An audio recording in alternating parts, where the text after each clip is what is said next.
Why is helping armed services members find quality childcare a matter of national security?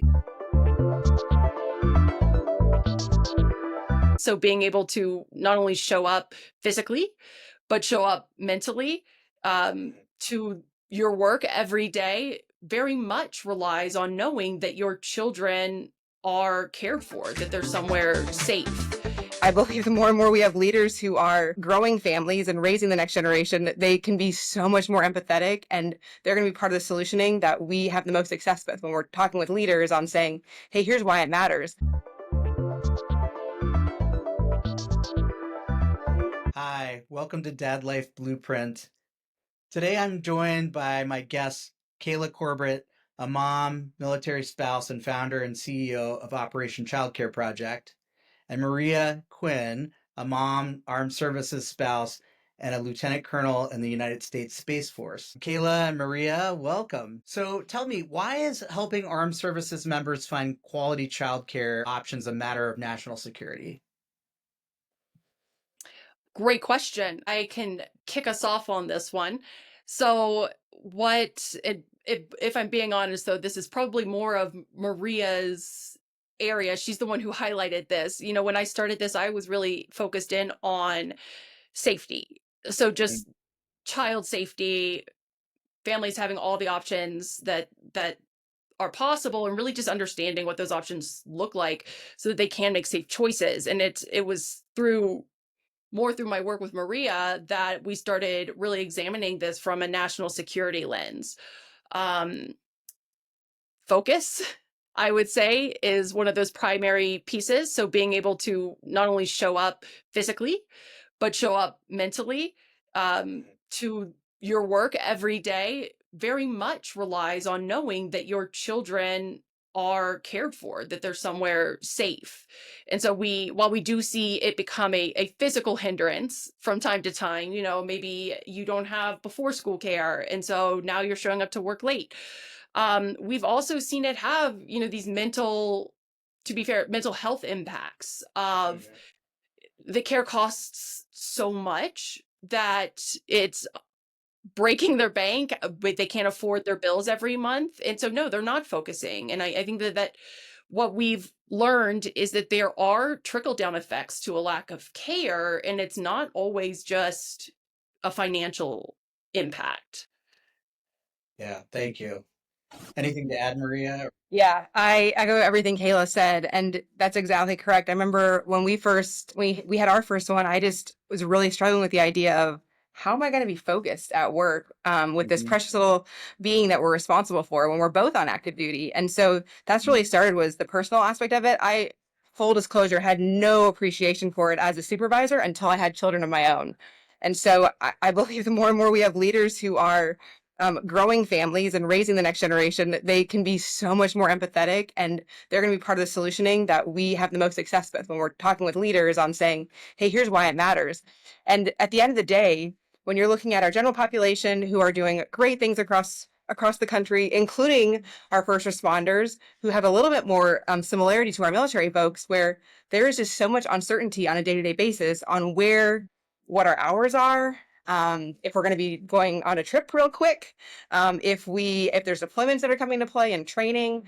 And I think as we're looking ahead to what the future holds in the near term for our military members, we are acutely aware of folks that are getting new schedules and are having less flexibility when it comes to, okay, one parent can do the drop off and maybe one can do the pickup or things like that, maybe family nearby.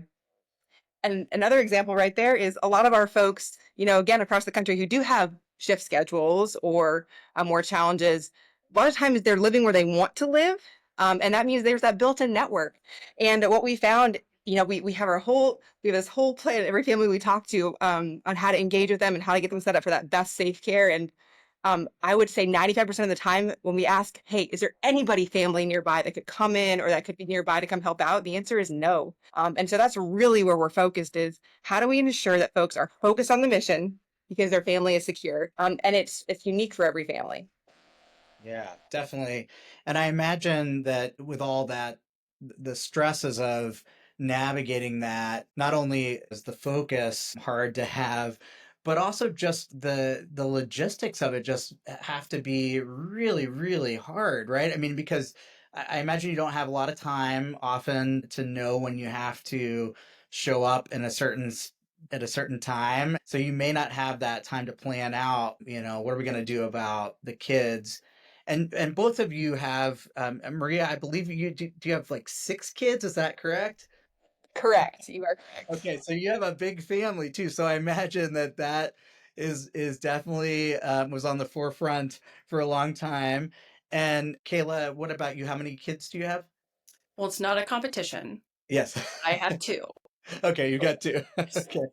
Still, no matter how many kids you have, it's top of mind, I'm sure. Well, and so was this kind of the impetus, or how did tell us a little bit about how Operation Childcare Project started? How did it kind of form? What were the early days like? And I understand it's maybe growing now too, right? It is growing. Great question. Yeah. We both got involved in slightly different ways, incredibly different ways. So I I had no military any experience at all before I met my spouse. I was in graduate school, living my blissfully unaware life. He was stationed at Walter Reed. He was home before I was most days. And of course, Mhm. having after marrying him, I would hear, occasionally through like social media that it's tough, this life. Um, Yeah.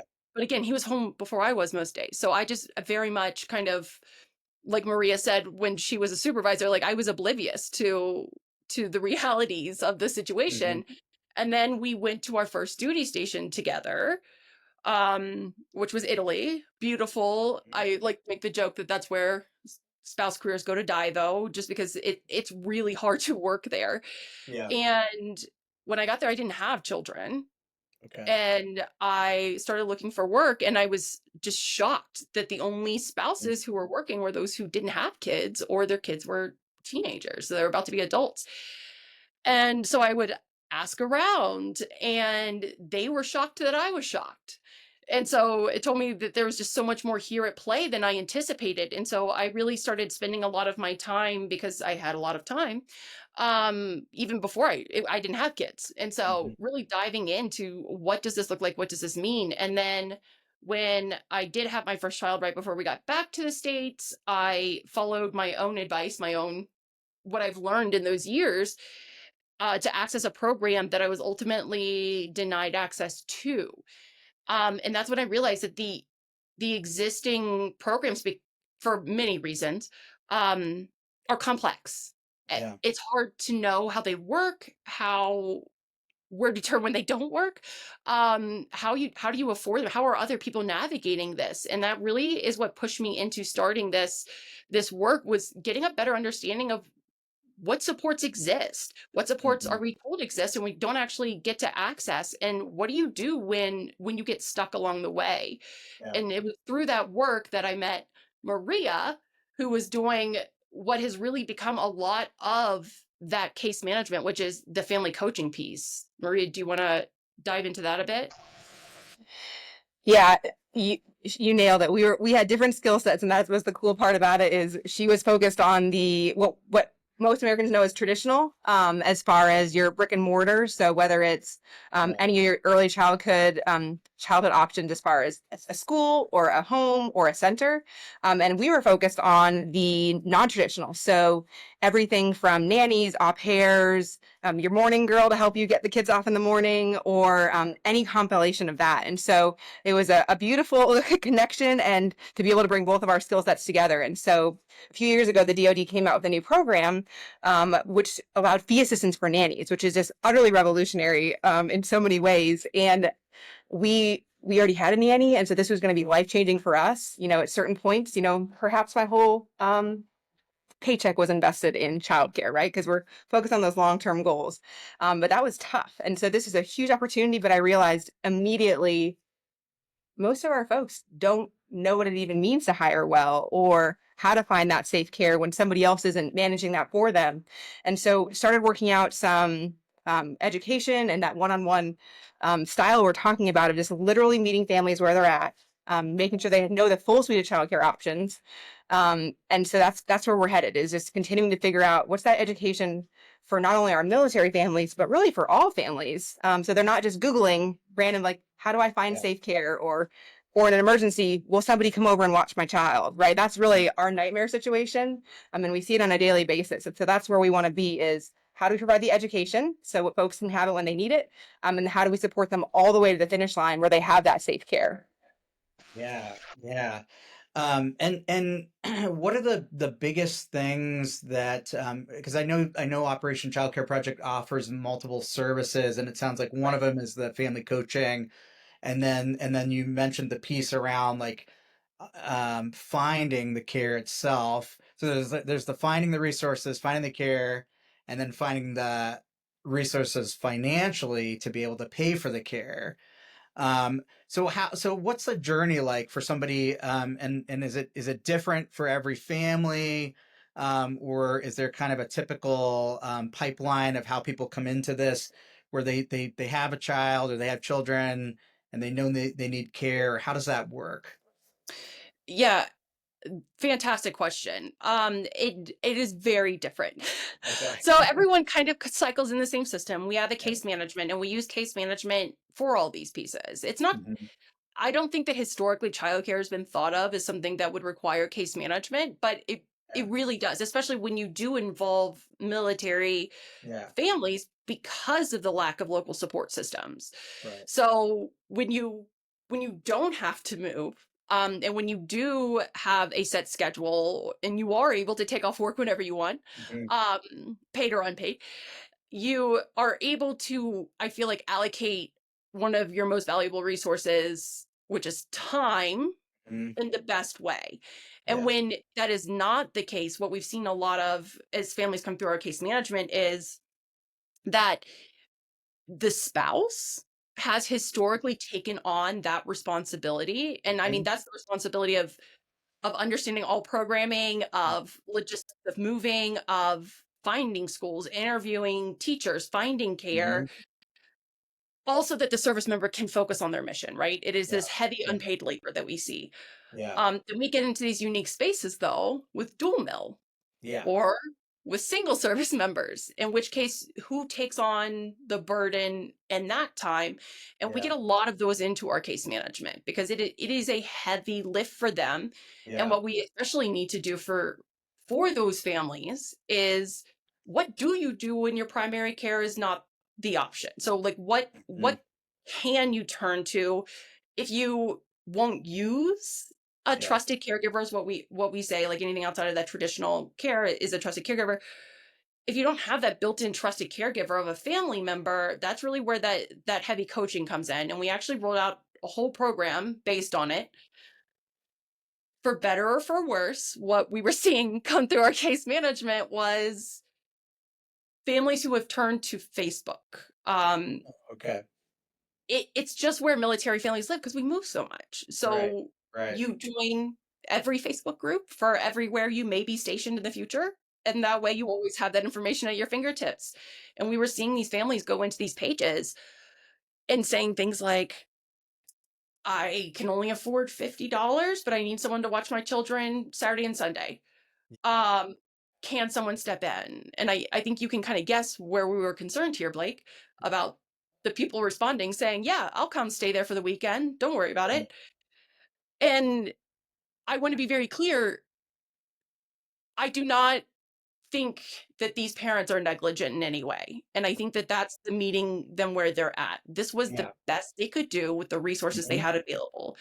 And so something that Maria and I were really going into then, because she had the expertise in that non-traditional care, and I was looking at kind of existing systems, and we were like, there has to be a better way to do this. There has to be a safer way to do this, which is really what launched Homefront Help, our pilot program there in it's currently in Florida and it's expanding to Colorado this year, where we really flipped the for-profit model that you traditionally see in trusted caregivers. So when you think of like your care.com, your Sitter City, right, where it's a business model. We did a little bit of flipping there and we thought, okay, what if we went to the people who were already offering this, people who are already like, yes, I will watch your child for $5. Um, and we gave them level 2 FBI fingerprint background checks, and we paid for their CPR certifications, and we paid for them to take training classes, and then we paid them to do them. So not only were they free to them, but we also compensated them for going these extra steps, and then we released them back into the community. What impact would that have on our military veteran families and honestly just our average community members? And it's been exactly what we hoped it would be. Honestly, it just in such a high demand that we're having to add more. That's great. That's fantastic. Yeah, that's where my mind was starting to go. I mean, um, I know in a lot of situations people do look at those like care.com kind of things in a family that is just like, stationed in one place and probably isn't moving around to different locations. And so that's a great kind of model to look at. And, and I love how you incentivized making sure that those checks, get done by paying for them, because I know that's also a roadblock for a lot of childcare workers. It's hard to find quality childcare workers because, they don't get paid enough and they often have to do some of these things like, the background checks and stuff. And if they have to pay out of pocket, then it doesn't end up being cost beneficial for them. So that's fantastic.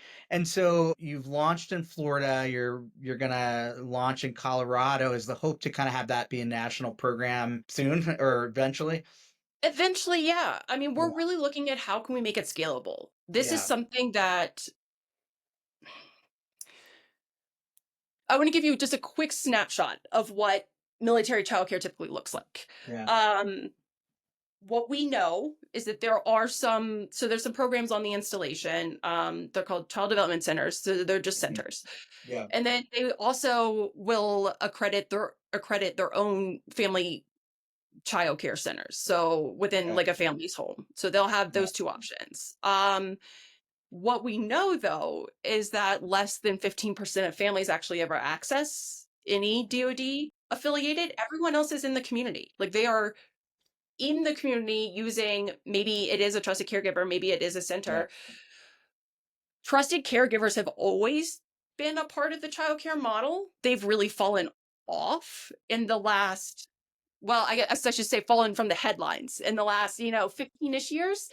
And that's because we have, as a nation, have started redefining what we see as quality. And at some point it got tied to education only. And Right. that's not everyone's definition. And Right. so what we were trying to do is to bring that back into this fold, and at the same time bring trusted caregivers back in. So like bring them Right. back to the table, get them, they want resources, they want support. No one's out here saying I would prefer to do this on my own. No, thank you. They want it. They're just afraid, and rightfully so, because the rhetoric there for a long time became, if you don't have your 15-month-old in this rigorous curriculum Or where, style program. Yeah. like, then you're Yeah. failing. Like Yeah. you Yeah. need a higher education for your infant. And what we Yeah. really started to lose sight of then is, what does quality mean? And Right. honestly, I don't have a hot answer for that. We're still working on a redefined Right. definition there. But I think that when we're examining it, we're thinking, we ask the family, what are they looking for? That's something that Maria is really great at, is, what do you need from this situation? Because you can always add to, you can always Right. like throw go to a library, like throw in a class Right. or two. But Right. what do you as a family need? And so that's the expansion piece. I think if we stop looking at trusted caregivers as exclusively these, $35 an hour nannies, and we start looking at it as the spectrum that it is, where sometimes it is someone who is already staying at home and they're like, yeah, if you want to drop your kid off with me for a couple hours so you can go to an appointment, let's do it. It really Yeah. just meeting families where they're at with the new model. Maria, I guess when I you think of scaling, what are you looking for there? I think the theme here, which she didn't call out, but our true goal here is it to be a win-win-win-win-win, right? So a win for the children and whatever their choice is, a win for the parents knowing they have choices and there's available information on what those options are. A win for the provider, right? You just talked about wanting to value them and what they're bringing to the table, which has not been a traditional part of understanding how much they matter to so many of our families and so many to our communities. So that's a huge piece of this, is making sure they are paid and valued correctly. And then for the mission, so whether it's a military mission or your mission at work, whatever that is. So really trying to step back, reimagine all of it. So scaling, I think like Kayla said, folks are doing this already. And so by adding in a little bit of a structure, really calling it out as the infrastructure for the nation, right? All of our childcare, and making things available on what makes sense for, again, the child, the provider, and the family. We've got families, all different families, right? We've got a special emphasis most recently on our single parent military members, and we've got dual professionals also. And then a significant portion of our families, which is that tricky part where we talked about earlier, where while we do have a great system right now of some folks, I don't even know the percentage right now, there is some basic things that we can step them through, right? The education on their options, knowing what, how much they're making, where they're living, what's available in their area. But when it comes to our families that have, we call them EFMP. So they're in the EFMP program. So they're exceptionally family members. That could be the mom, it could be either parent actually, or the child. They lack options, and they lack the ability to figure out what is going to work for them to be able to serve as a family. And so that's where we've really been researching. So I think it's naturally going to scale as we continue to make those tweaks to figure out who's already doing this. How do we make sure it's more readily available? How do we meet families where they're at? So yeah, we're excited about the scaling.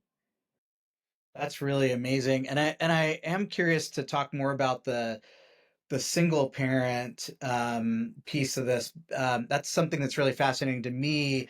And my my wife and I we're a blended family where I didn't have any biological kids coming into our relationship, but she did. And so we have our 3.5-year-old. He's actually closer to 4 than 3.5 at this point.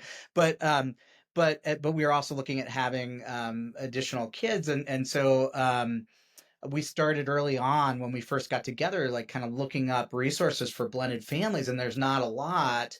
And I think that this is probably something that you're seeing, right? Families that are either blended or they go through a divorce, and all of a sudden, one of the partners is, active duty, and maybe they had some more resources for childcare that now they have to navigate a whole nother complexity. Because I know even just for us, we have our 3.5-year-old like 50% of the time, but even just navigating with another co-parent and not having to deal with any kind of, none of us are active duty military, so I imagine it adds a whole nother layer of complexity as families kind of morph and change over time.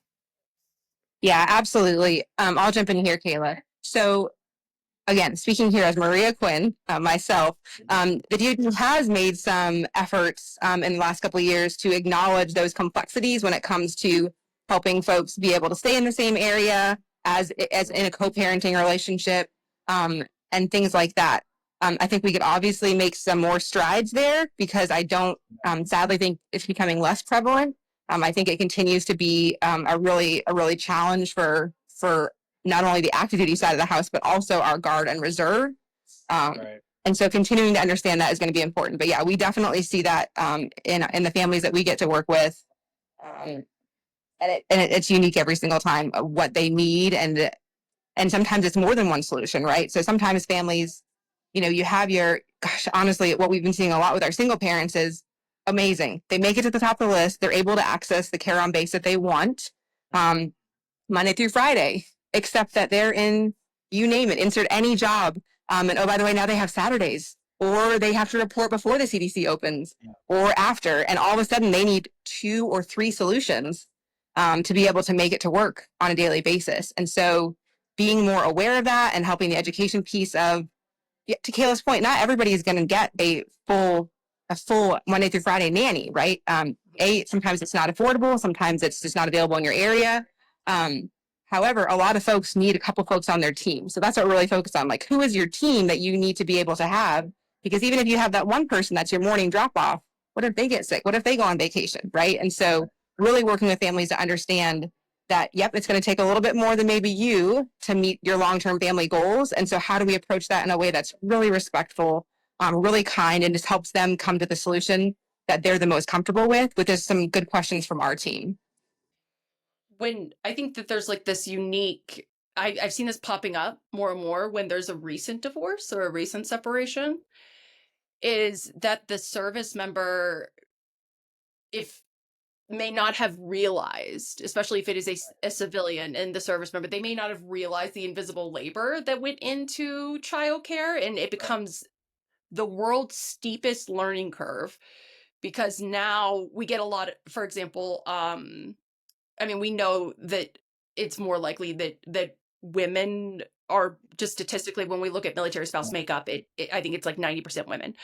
And so then you get dads who have never had to interview centers or even like think about this really because their spouse took it on, and then you have to move. So it's usually fine when there's the initial separation because your child's already in care. That's fine.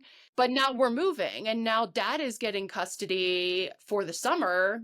Dad's reaching out to us in May saying, "Hey, I need a summer camp for my kids in this state." And I'm like, "Sir, those were full in February. You don't wait until May to get a summer camp. That's not how this works." And so we have to really get with them and be like, "Okay, let's safety plan," which honestly, a lot of times when people do leverage a trusted caregiver, it is a stopgap measure in our case management. So it is not their long-term solution. It is what can we do right now in order to get your child somewhere safe, and then we will work on a longer term option from there. And so especially in cases like that where those dads are suddenly 10 feet underwater because they're like, "What do you mean that there's a wait list? What wait list?" Right. And I have to be like, "Yeah, no. So we're going to have to hire someone and then we'll work on this. And then moving forward, let's get you set with a calendar reminder for January because by February you need to be enrolled." Yeah. That's kind of what I was imagining was the case, right? It's a Mhm. lot of times just when you're thinking about the case management, it's all those pieces, right? It's really like helping people know these are the key dates and times when you need to be thinking about this in advance. These things typically fill up, this far out. Yeah. I think even just like non-military families struggle with this too, where they're all of a sudden you have a kid and you're like, oh wow, I didn't realize that I had to like get on the list for preschool, like the moment the child's born.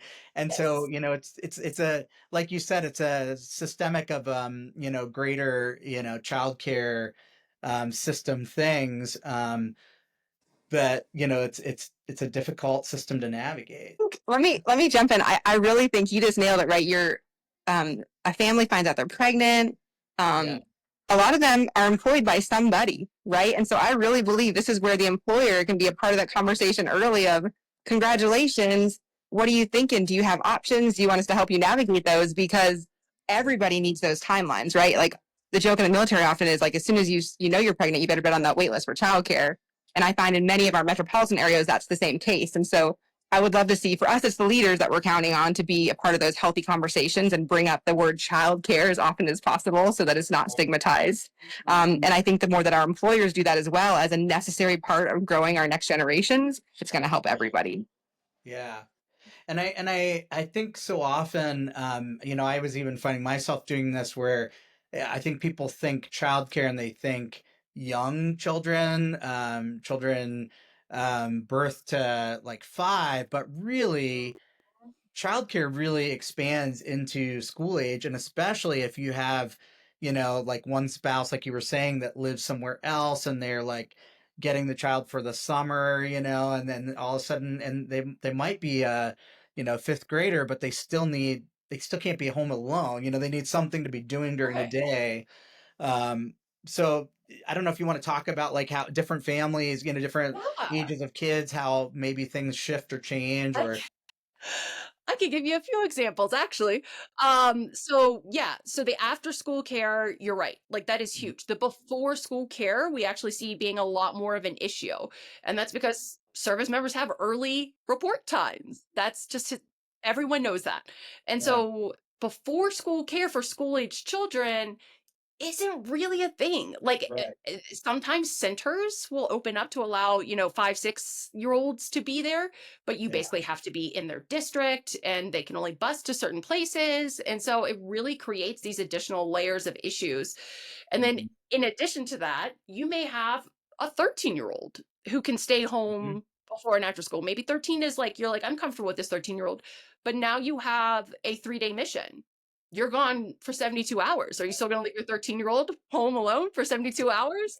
Like Probably not. there are these additional layers. And then we see this especially, I know Maria mentioned EFMP community, so our special needs community.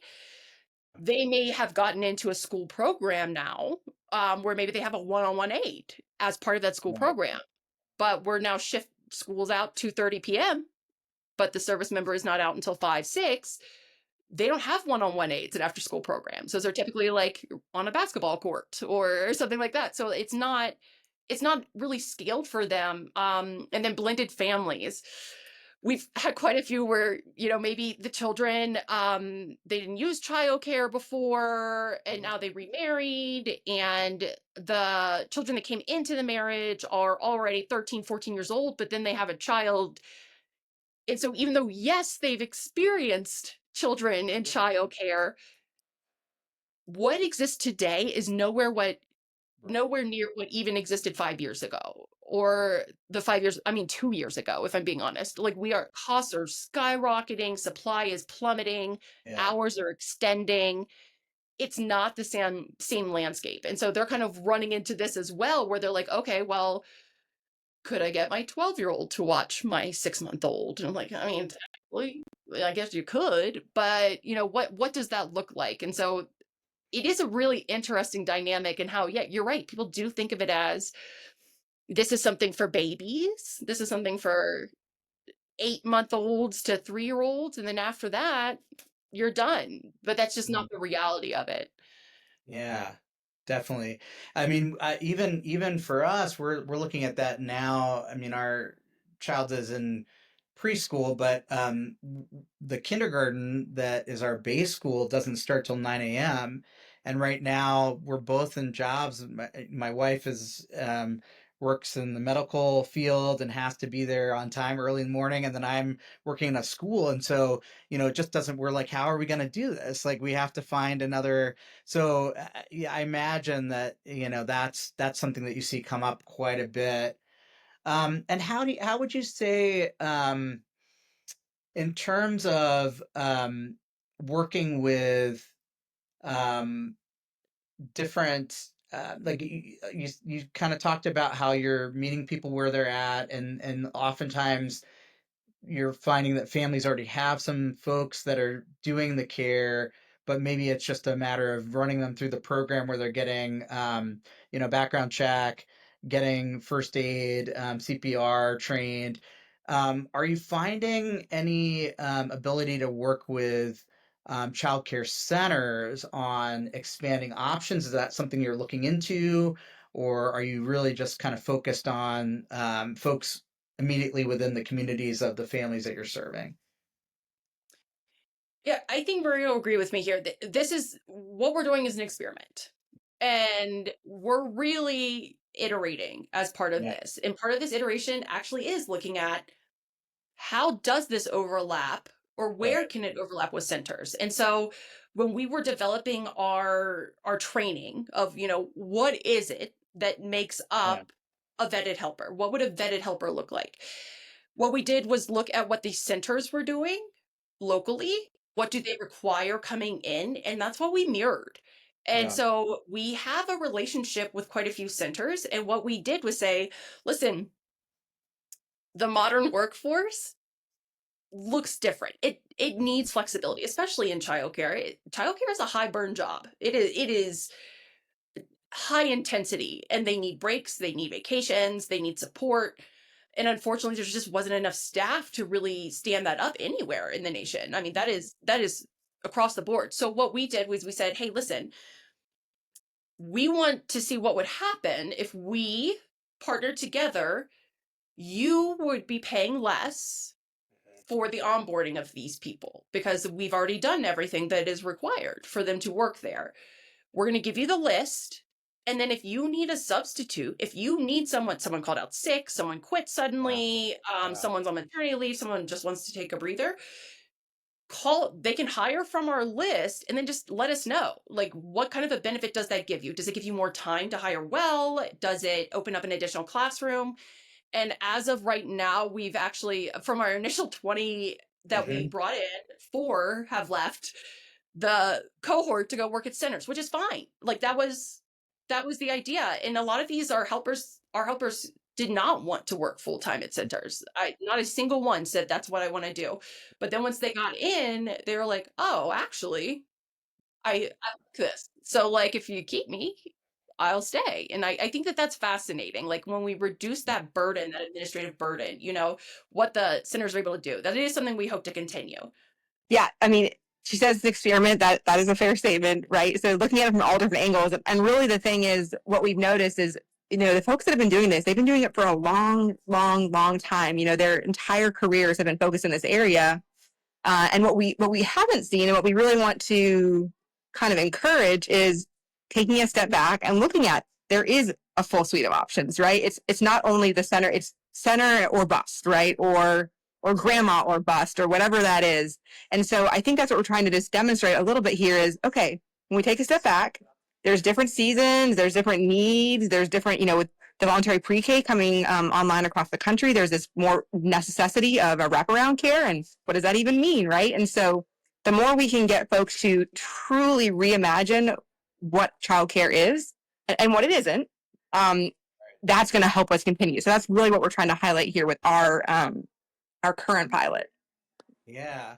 And I even wonder, I wonder if it would be possible to even have to work with thinking about the spread of ages too, and thinking about the lack of options for before school care, because I've seen that too, where a lot of schools, they don't really have an option, and so you're either like finding your own, or you're going and dropping off at a childcare, and then they have to get bused, and then it's just not. It all kind of feels a little wonky from a parent perspective, and I wonder if even being able to find resources through the armed services to help pay for some programs within a base school to supplement, to have that at least for families that are military families, but maybe maybe there could be like different sources of funding that could like provide that for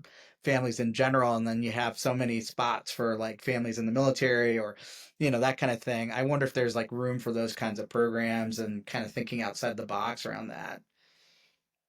So what I'll say is, so as part of our advocacy efforts, we're in a lot of different groups, a lot of think tanks across the nation of people who are honestly thinking of exactly this thing.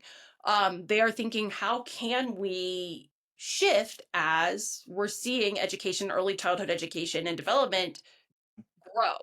And so they are starting to examine those, do we start these programs earlier? Because we're Right. seeing like this is a consistent issue. Then you only have one type of care to be concerned about. Yeah. There are some before and after school programs. Like, there is a subsidy that you can get through the DoD for before and after school care, but the supply has to already exist. They don't create the supply.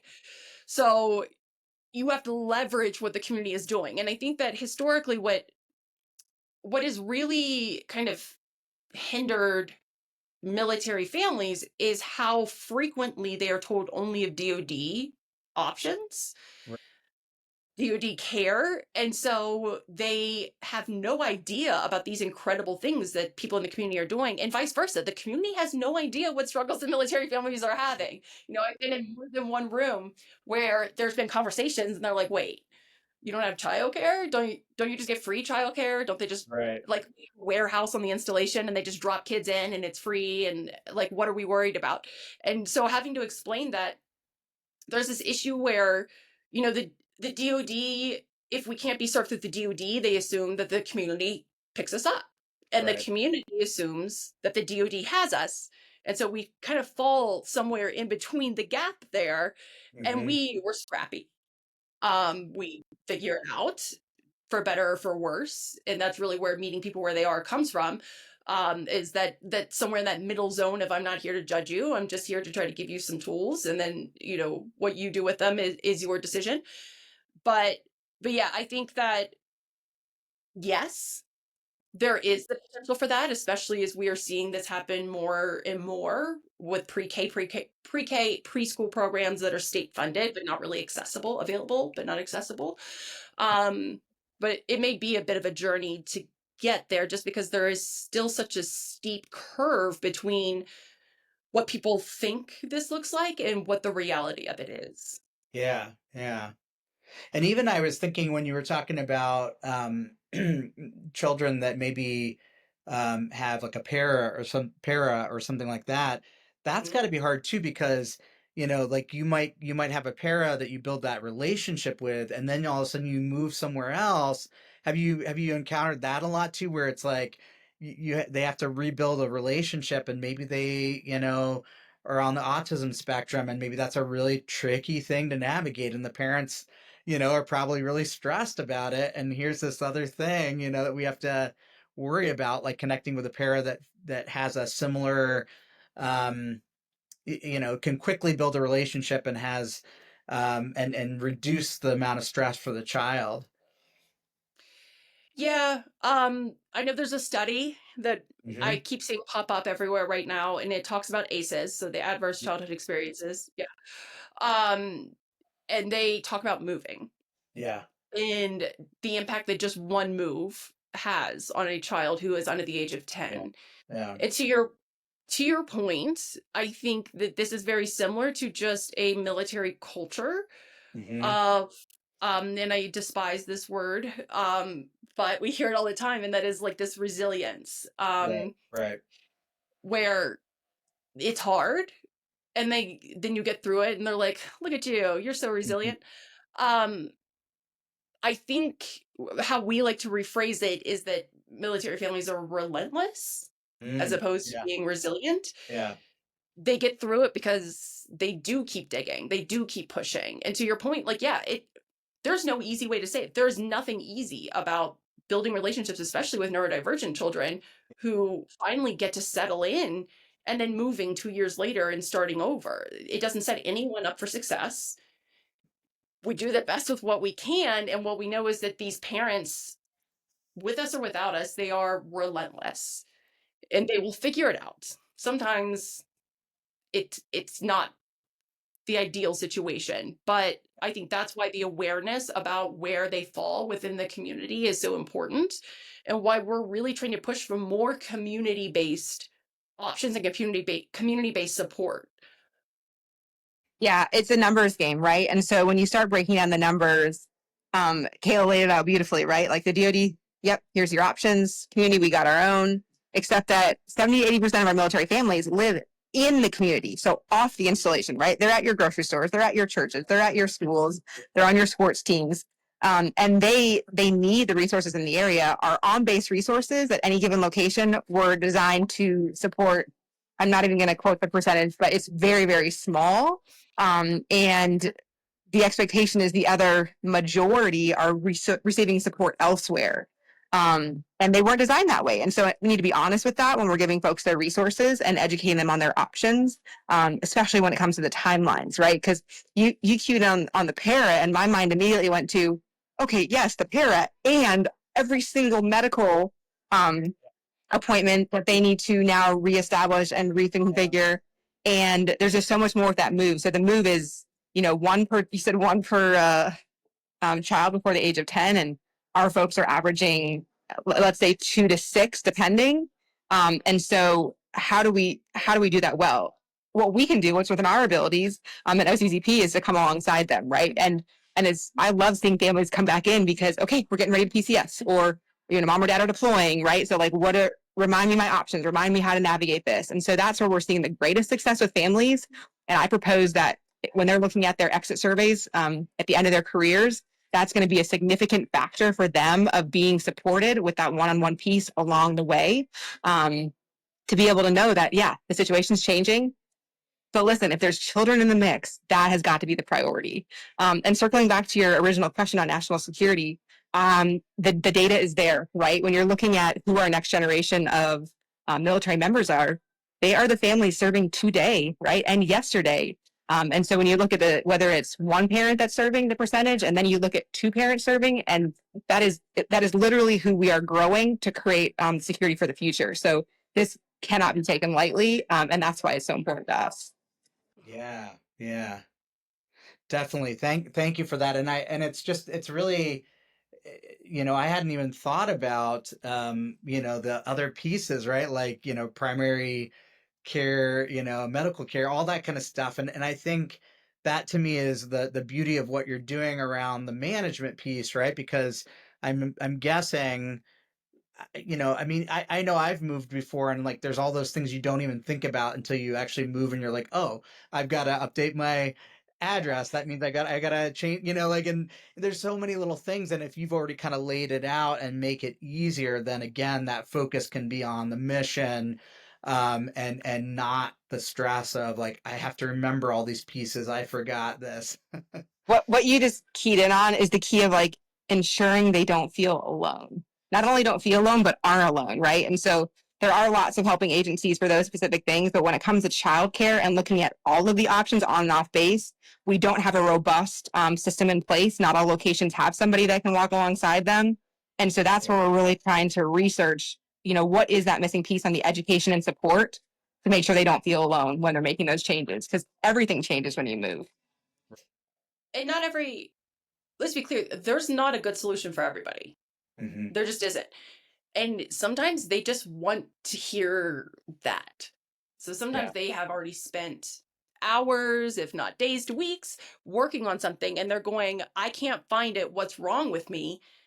And sometimes they really just need someone to step in and be like, you have done well. You have done everything. You've exhausted all your options. There is no options here. You have no good options. So let's look at what we can do in the meantime. And I think there's a resource overload for military families, where everything's a resource. Everywhere you go, they're like resources, resources. You go to websites and it's just 120 links of resources. And you're like, okay, but which ones do I need? And what are the timelines on them? And what do they actually do? And how do they actually help me? And that's another place that we really dig in, is because we do go through these resources and we look at it. Every resource isn't for everybody. And so it might be, special needs resources. Okay, what do they actually do? Is it coaching? Is it case management? Are they a resource to another resource? So that when families are coming through and they are feeling that I literally couldn't learn another thing or I might die, we can say, okay, let's prioritize this one thing this week. We know the other 8 things that you need to get taken care of. So this is the only thing I want you to pay attention to this week. And here is an actual resource. This is what the actual timeline is on that. And then we'll start crossing the bridge for these other pieces. It is shockingly overwhelming how much support military families have. And at the same time, that support not making sense for where that family is in their life.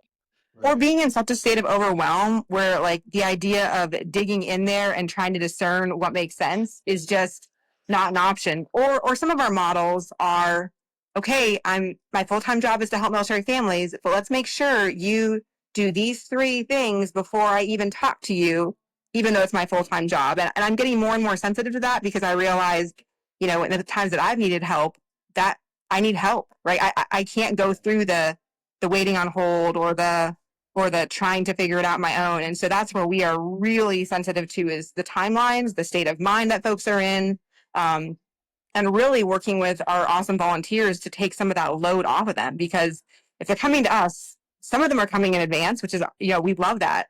But the majority aren't, right? They're coming in a state of overwhelm where they have been honestly let down by certain systems or certain processes, and they're probably financially strapped at this point, and that mental strain, or someone's about to deploy, right? And so it is so key to take the time, invest that for us, that time and the resources that we have to how do we make this simple? How do we really get to know where they're at? Because every single person that we work with, by getting them back focused on the mission, it's going to be better for everybody. So, if you feel comfortable talking about it, I'm just curious. I mean, I know we just had a major change in administrations, and I'm imagining it impacts some of this work that you're doing. I imagine that there's some uncertainty about some of the pieces here. I don't know if you have any kind of thoughts on that, or how are you kind of adjusting and navigating a change in administration at the national level? I think that a key word you used here was uncertainty. Hmm. There is uncertainty. There's no reason to pretend there isn't uncertainty. But Yeah. I think one thing that has been evident among military families is that we're used to uncertainty. Right. When the pandemic happened and everyone started losing employment, and it was awful, right? The national unemployment rate got close to 20%. Yeah. Military spouses have been at 22% for about 30 years. And so it's just, we're used to this kind Yeah. of uncertainty. I'm not going to say it's not impacting us. We're seeing spouses who were able to work from home, which allowed them to be the body in the house so that Right. their 11-year-old could get on the bus and then get off the bus. So not that they were in any way giving childcare, but they physically, their child could do that. They're returning to the office now, and so they don't have that anymore. So we are seeing impacts in that way. But again, I think that uncertainty is just something that we as a community have become accustomed to. And so when we see things like that happen, we as helping organizations know that we have to ebb and flow. We got to move fast. And that's really what Homefront Help was really born from, is how do we move fast? How do we respond quickly? Because things are going to change regardless. Regardless of the administration, our mission's going to change. If anything happens in any other country around the world, it could really change how we as a military community are responding, acting, working. And so, yes, absolutely uncertainty, especially with the federal workforces.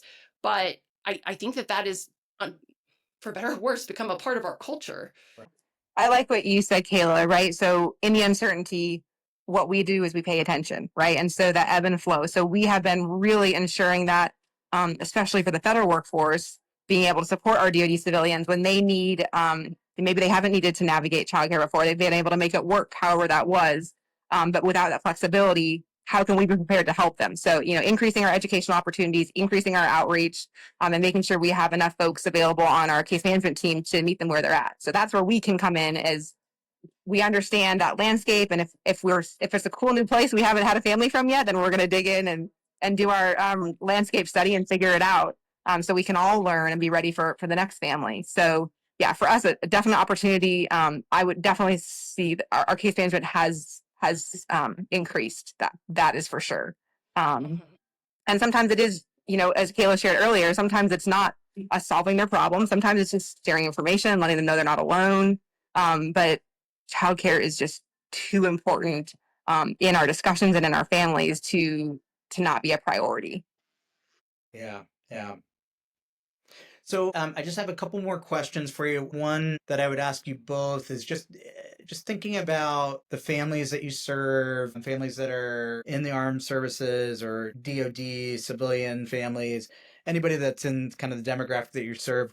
What pieces of advice, if they're in the midst of navigating this, they're realizing they need childcare, maybe they're having a baby, or they just entered a blended family, or they just went through a divorce. What are the first kind of pieces of advice that you want to give to those folks on how to get started?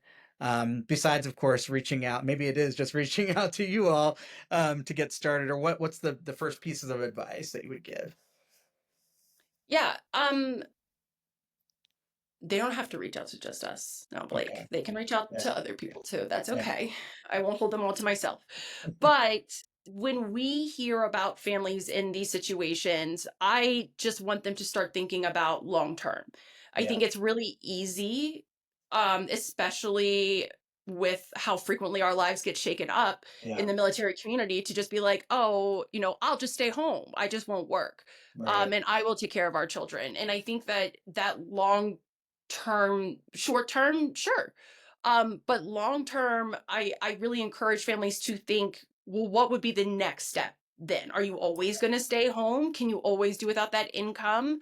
Is this going to drastically impact what your future looks like? We have some people who work solely to pay for childcare because it is like Maria's family plan, like it's part of a longer term plan. And we see this as a mental health impact as well.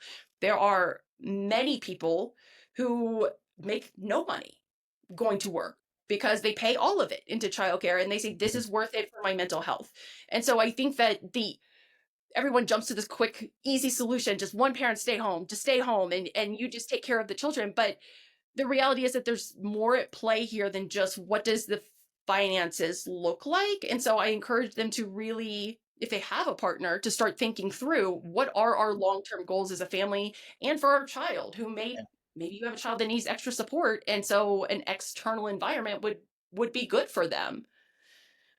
Yeah, Maria, I'm that's sure you that's have great. I do thoughts. have thoughts. I think the first step, if they are employed, so I'm talking to the dads for, a lot of these situations right now, but also the moms, is let your employer know, have Mhm. this as part of a discussion, keep your pregnancy a secret as long as you want, and then make this part of a healthy, if hopefully not uncomfortable, but perhaps a little bit uncomfortable conversation. Because this is just the nature of, for the military, our nation's business. But for other folks, this does not need to be something that you hide and are, feeling shame about. If I'm being honest, we had our heads down the first 10 years that we were raising our kids and just kept our to ourselves and navigated ourselves, as far as having our trusted caregivers. And it was super stressful and never wanted to go anywhere without it being 100% solved. And I think there was a lot of unnecessary stress on ourselves when it really should have been a leadership conversation. So when we're working with families, that's one of the first things we ask is, hey, tell us about your chain of command. Do they know what's going on? Are they aware?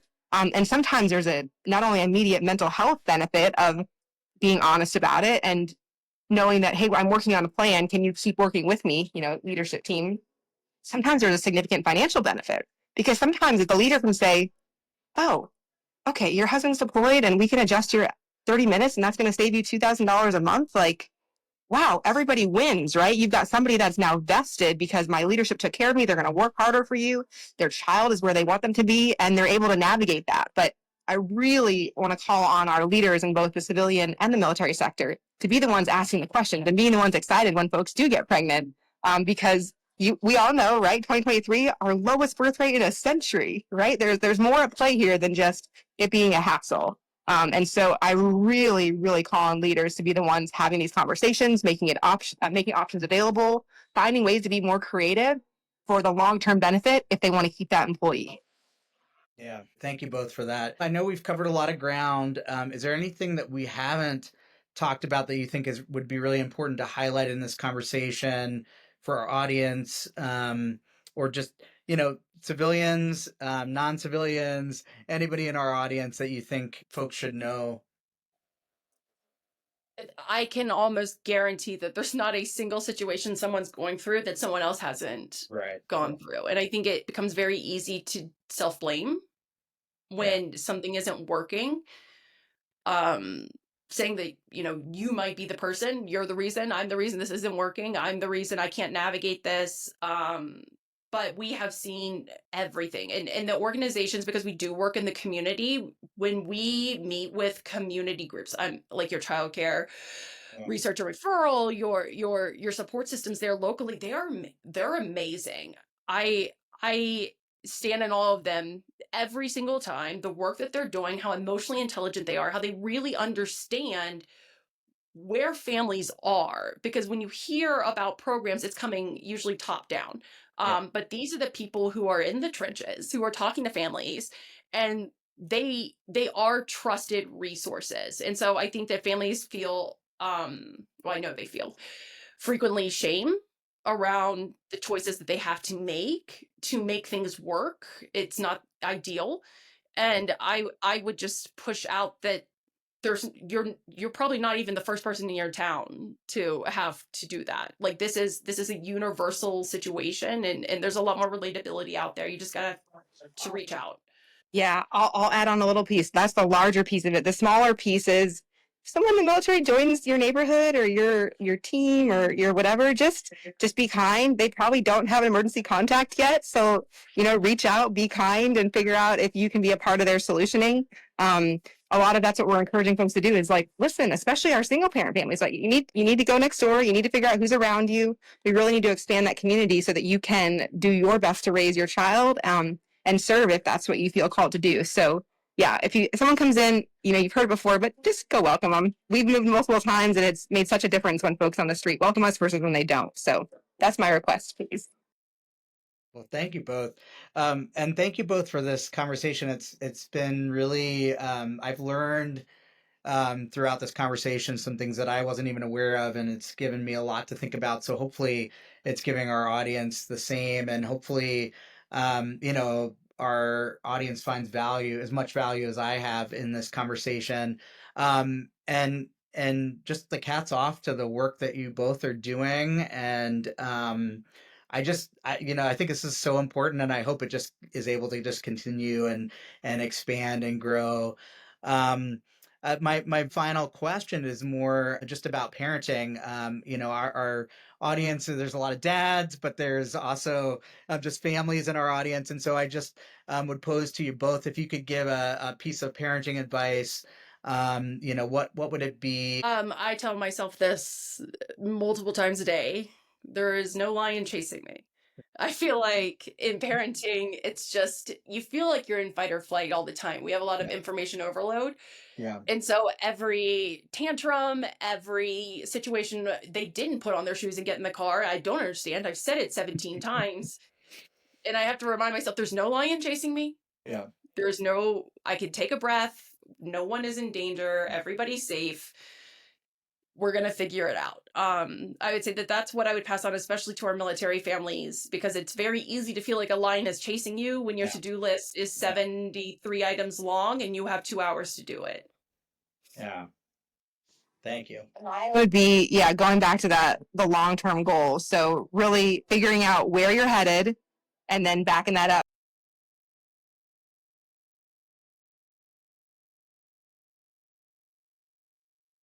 Oh, we might have lost her. Oh, We well, lost her. It, we'll see if she jumps back on. If not, I just want to, thank you both again for the work that you're doing, and thank you for this conversation. And if folks are interested in watching this or listening to this, where can they connect with you or find out more about resources? Absolutely. So they can go to our website, occproject.org. Okay, And whenever we do sessions like this, especially informational ones like this, we do post that on our website under our news section as well. right, They can reach out at any time. We do not post a ton of resources on our website for the sole purpose of resource overload. right. So we will post ones that we know that families are most likely to use. And then if they ever have any questions or really need something niche, they are always welcome to reach out to us directly. We have contact forms, and we'll do our best to get them the solutions that they need. Awesome. And we'll put a link in the bottom of this episode too for folks that are interested in finding your site and reaching out. Well, thank you again, Kayla. I so appreciate this conversation. Thank you for joining us on Dad Life Blueprint. Thank you for tuning in to this episode, and stay tuned for more in the future. Thank you. Thank you for having us, Blake.